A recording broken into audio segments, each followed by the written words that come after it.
Information tonight on a story you heard first on First Coast News. We told you about nearly 24 incidents of greyhounds testing positive for illegal drugs at Bestbet racetrack in Orange Park. We also told you about the state issuing an emergency suspension of a trainer's license after 17 tests of dogs under his care came back positive for cocaine in just 4 months. Investigative reporter Julia Janae is looking into why the dogs' owners were kept in the dark. She filed this report earlier today. There are 12 greyhound racetracks in Florida, 19 in the country, and only 10 states still allow the sport. But the recent spike in dogs testing positive for illicit drugs has animal activists and the racing industry alike saying the law is leaving them vulnerable.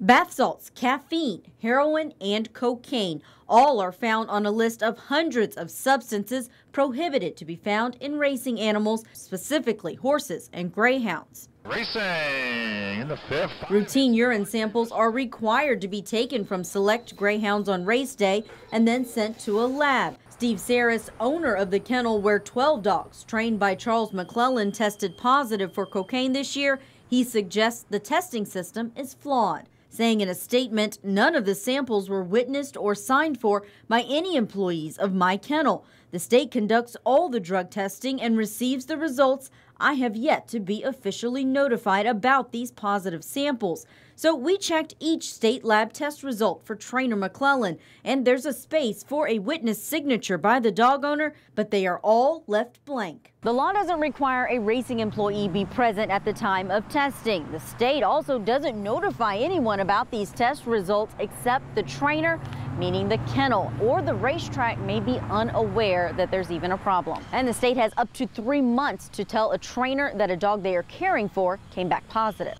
That 3-month deadline is a 2015 law, but back in 2012, a dog McClellan trained tested positive for Class 1 drug oxymorphone. He wasn't notified with an administrative complaint until 2 years later in 2014. After that, his license was suspended for 60 days.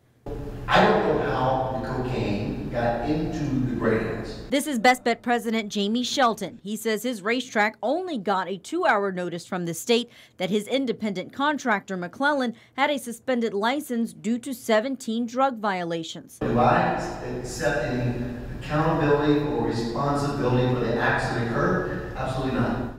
The state says the 2-hour notice was a courtesy, and it says the state is under no obligation to notify anyone but the trainer.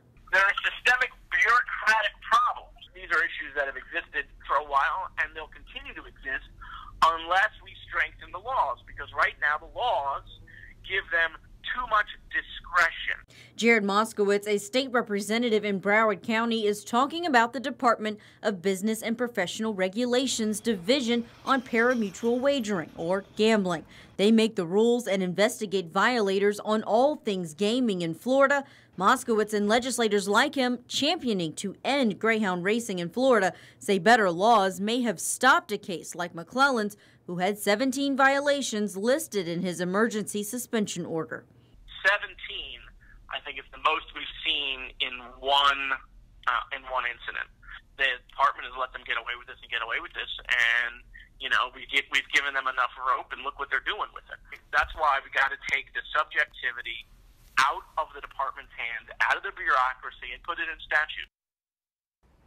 Now, McClellan's license suspension case for these code violations remains a pending open case, and there's a hearing that's coming up on it in August. We've reached out to the Department of Business and Professional Regulation requesting an interview with the Gambling Division's director. We're still waiting on a response. Reporting on your side, Julia Janae, First Coast News. And though these violations involve illegal drugs, McClellan is not facing any criminal charges for the dogs testing positive. You can read more about this story on our website, firstcoastnews.com.